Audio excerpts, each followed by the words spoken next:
Good day, everybody. This is Chris of the Ancient Scholar. I hope this video finds you all doing well. In this video, I'd like to take the opportunity to talk about the history of antivenom in the United States, specifically focusing on the history of crotalid antivenom. And crotalids are a genus of snakes that include the pit vipers. So it really goes back prior to active antivenom development in the United States, and it really goes back to the late 1700s. And in 1776, a very pivotal event occurred that's relevant to immunology, and that was a gentleman by the name of Edward Jenner. And what did Edward Jenner do? Well, Edward Jenner was studying smallpox, and he noticed that women that were working with cows that got exposed to another virus. They didn't know of viruses at that time, but they were exposed to another virus called the cowpox. And Edward Jenner noticed that people that were getting cowpox didn't seem to develop smallpox.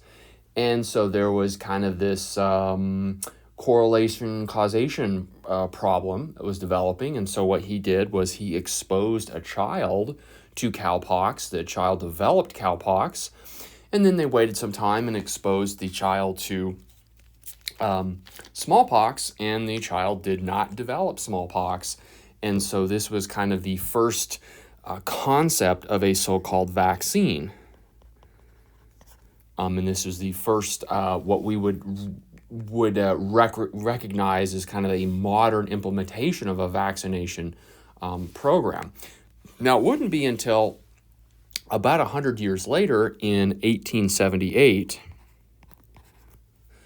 where Louis Pasteur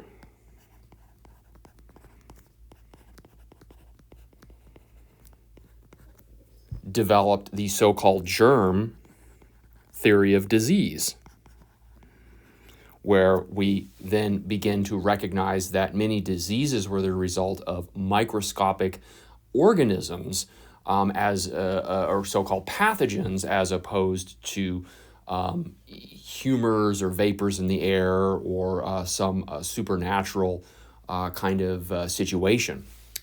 All right. And then shortly thereafter, in 1890,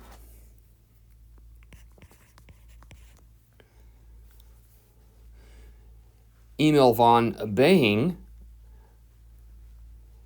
and all, we'll say, it was a couple of people, they surmised that perhaps in a similar fashion, perhaps we could develop immunity to non-infectious toxins or poisons. And they asked, is it possible that in a similar fashion to this vaccination, or this concept of vaccination or inoculation, could we do something similar to non-infectious toxins or poisons? All right. And then about 5 years later, in 1895, Calmette apparently developed the first antivenom to cobra.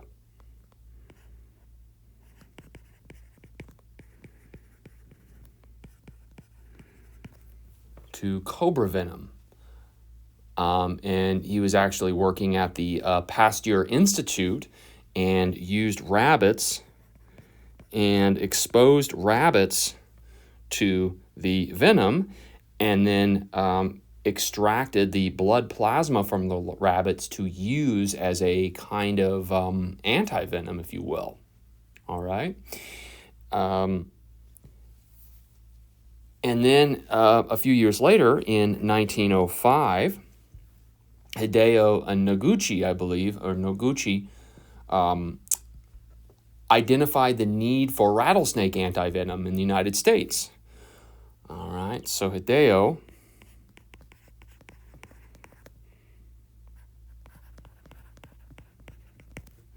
asked the question, well, what about in the United States? Right? Rattlesnake bites are a problem.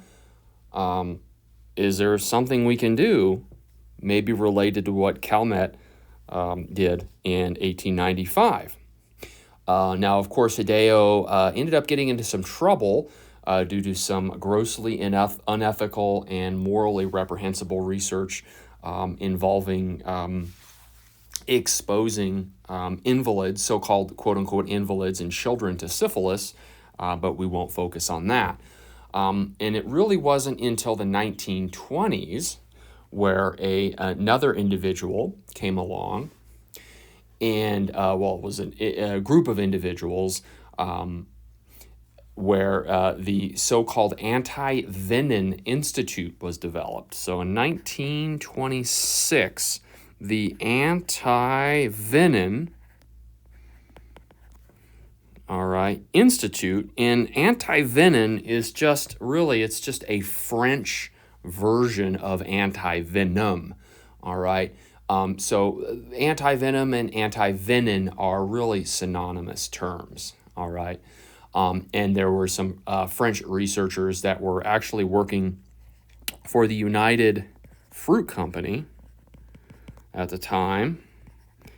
And there is some very morally ambiguous stuff involving the United Fruit Company and some private military kind of stuff that went down. They were involved in the Bay of Pigs and all that, but that's maybe another story for another day. But this institute was developed and funded by the United Fruit Company because they realized if we could treat people that were getting bit by snakes, perhaps that would help with productivity and profits in the fruit trade business.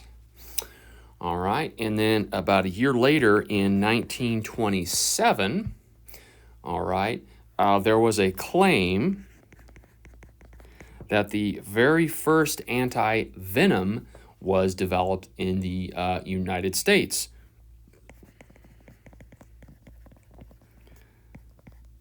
And it was based on some of this prior research going back really to the late 1700s.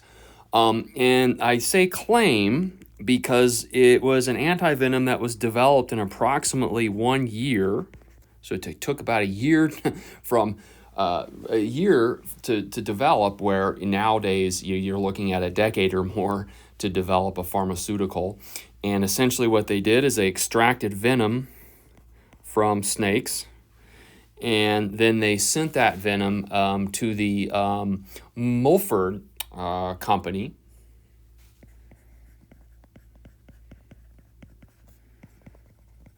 And the Mulford company then injected that venom into horses.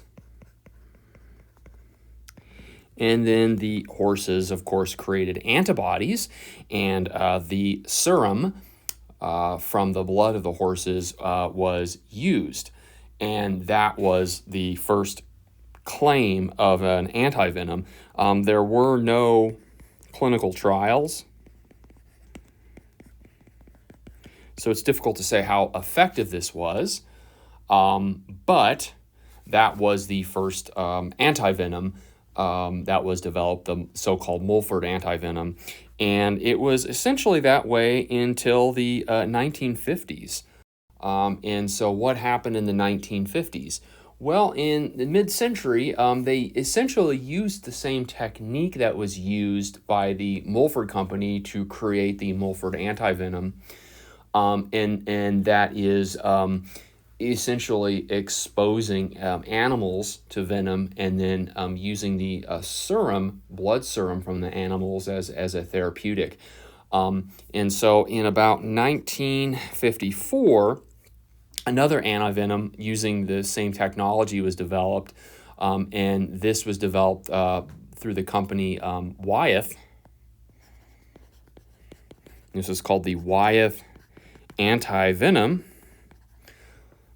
Came onto the market in about 1954. Again, there were really no clinical trials to speak of, right? So there wasn't anything like a randomized clinical trial, but we noticed that just kind of looking at people that prior to this antivenom, about 5 to 25% of patients who were snake bitten died. And then following this antivenom, the death rate was less than 1%. So certainly something's going on, right? What we find is that there isn't really a whole lot of processing that went on here. And so we were using the whole IgD antibodies. So essentially when you inject a venom into an animal, right, that venom elicits an immune response, and the animal creates antibodies or immunoglobulins, specifically IgG, which is one of the main antibodies in our blood. And so this vaccine used whole immunoglobulin G, all right, because they're just basically extracting the serum. And because you're using whole antibodies, that is associated with a very high risk of hypersensitivity, all right? Right? Because these antibodies tend to elicit an immune response in the individual who's receiving them. So reactions were actually pretty common with the YF antivenom, and at the worst case scenario is a full-on anaphylactic or a severe anaphylactoid reaction. The pathophysiology is a little different between those two, but the clinical manifestations are the same. And anywhere from 5 to 15% of patients would develop some noteworthy reaction. And to make things even worse, there was often a delayed reaction that could occur several days or even weeks after receiving the antivenom. And the more antivenom someone received, the more likely they were to have this delayed reaction. And if you received 10 or more vials of the YF antivenom, on average, these patients would have somewhere around a 75 to 80% chance of developing a delayed reaction. This is also known under the vernacular of serum sickness. All right, so the serum sickness is this delayed hypersensitivity reaction. So the YF antivenom wasn't used as much because it had lots of side effects associated with it. And then in 2000, right, so the better part of 50 years, so essentially from 1954 to 2000, the YF was the only game in town. And then in 2000, an antivenom hit the market called Crofab. All right, let's spend a little bit of time talking about Crofab. And so what they did was they actually did a clinical trial using, I believe, 42 patients. So there was a 42 patient clinical trial that was used to approve Crofab. And what they did was something a little different. So instead of using whole IgG, there were some chemicals that were added to the serum that caused the immunoglobulin G to essentially break down. So when you look at an immunoglobulin, all right, or your typical antibody, kind of has this Y-like shape to it. And this part down here, the bottom part of the Y, is known as the Fc domain, the fragment crystallization. And then this part here, the Y part, the upper part, is known as the Fab domain. And that stands for fragment antigen binding. And it is actually this part here that binds with the venom and deactivates the venom. And this part down here, the Fc domain, really isn't involved in that, but it is still protein, and it still has lots of unique structures and shapes that are good at eliciting an immune response. And so essentially what they did was they they mixed the whole IgG with enzymes, and these enzymes cleaved this Fc domain and essentially caused the immunoglobulin to fall apart, if you will. And then you have these little chunks of Fab domain floating around, and then these little chunks of Fc domain floating around, and you can kind of spin them down, and these heavier Fc domains are going to fall to the bottom when you spin them down, and then the little Fab domains will remain, and then you can just suction these off and concentrate that, and now you have a concentrated antivenom, and that's why it's called CroFab. So it is crotalid, that's the crotalid for the pit vipers, and then the Fab is concentrated Fab antibody fragments that are used. All right. And because you're getting rid of the Fc domain, there is a marked decrease in the risk of reactions. So this is dramatically safer. This is much safer than the Wyeth vaccine, the Wyeth antivenom. And this really caused a paradigm shift. Because now we could give this to a lot more people, and the risk of side effects is going to be a lot lower here. However, we noticed something interesting.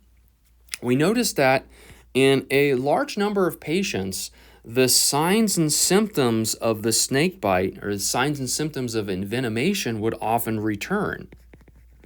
And this is called recurrent signs and symptoms, and this would often happen days to even weeks after the patient was initially treated with antivenom.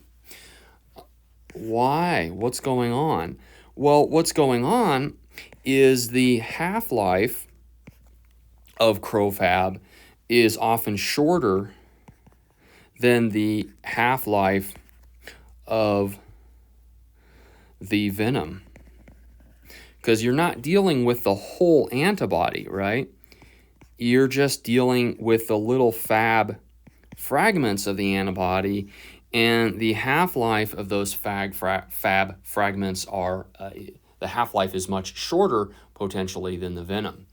And then finally, more recently, in 2015, a new venom was developed, and it is called Antivip. All right. It was approved in 2015 and then hit the market in 2018. All right. And it uses what's known as a Fab2 paradigm. So FAB prime 2. All right. And this FAB2 fragment has a substantially longer half-life than the CroFab. What's going on there? Well, let's take a look at this. So let's compare the three major antivenoms.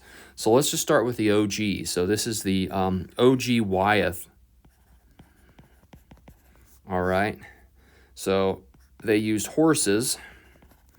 So they injected horses with venom, and then they used the whole antibodies from the horse, right? So you have the entire antibody, all right? And remember, this Fc domain tends to elicit lots of reactions. So then what happened was in 2000, instead of horses, they used sheep, and they exposed sheep to several different types of crotalid venom. And what they did was they exposed the IgG antibodies that were developed by the sheep to an enzyme called papin.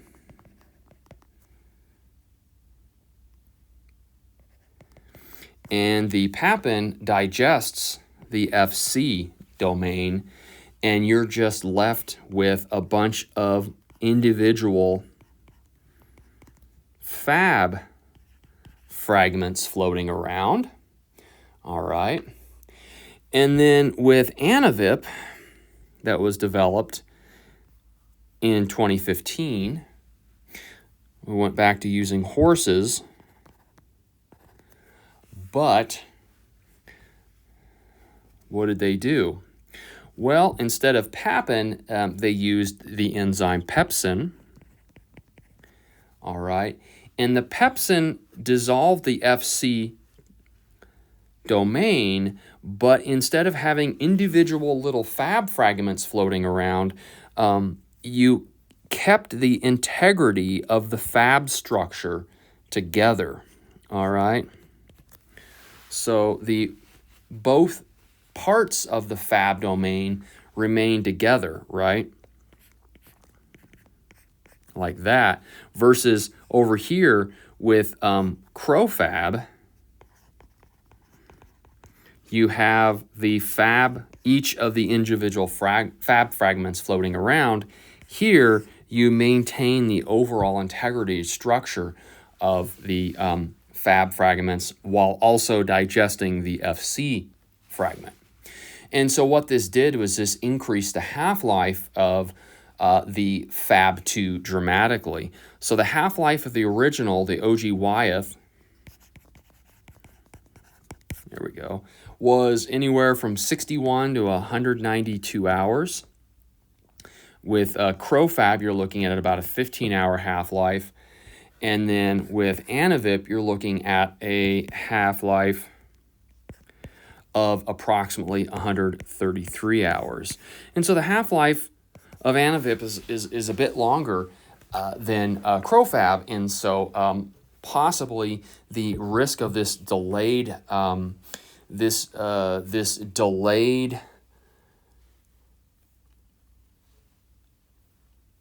delayed onset of signs and symptoms, or these recurrent signs and symptoms, may be much lower with Antivip. Now, both Antivip and CroFab are effective. So they're both effective, and they're both considered viable options for treating crotalid envenomations. But the half-life of the Antivip may be a little longer, and the way that these are mixed varies as well. The CroFab can take a long time to reconstitute. So it can take several minutes to reconstitute a vial of CroFab. So you need to reconstitute it very slowly, or it'll foam up. Whereas Antivip is very short. Somewhere around 15 seconds or less. It's a very short time to reconstitute. So it's quick, it's easy, it has a fairly long and stable shelf life compared to CroFab. However, patients tend to require larger doses or more vials of Antivip when compared to CroFab. Typically with CroFab, you're looking at an initial loading dose of about 6 vials or so, whereas Antivip, it may be 10 or more vials, right? So the Antivip is shorter amount of time to reconstitute, but you often have to give more Antivip. And then there are some variations when we look at venom binding assays in the lab, at least. This is not bared out clinically because we haven't really studied this clinically in great detail, but there are some venoms that are better neutralized by Antivip, and then other venoms that are better neutralized by CroFab. Now, the one thing I will say is that CroFab actually uses snake venom from the United States of America. So they actually extract venom from snakes that are indigenous to the United States, several different types of snakes actually. Whereas Antivip uses snakes, they use crotalids, so the venom is very similar, but many of the individual types of snakes are snakes not necessarily from the U.S., they are from the Americas, but these may be snakes that are a little south of the United States, And I believe the company that creates Antivip originates from Mexico. So there is some variation in the individual types of snake venom in the lab. Again, this is not something that we have seen from a clinical standpoint, because again, we don't have a lot of large randomized clinical trials comparing these two therapies. Perhaps we will in the future, and that may be a good question to ask is, are there certain areas of the United States where you have specific, or you have a certain kind of snake bite that's more common that may be better serviced by a specific antivenom? We don't know. It's a compelling question to ask, and perhaps we can figure that out in the future. All right, everyone, thank you all so much. I hope you enjoyed this video. Take care. Bye-bye.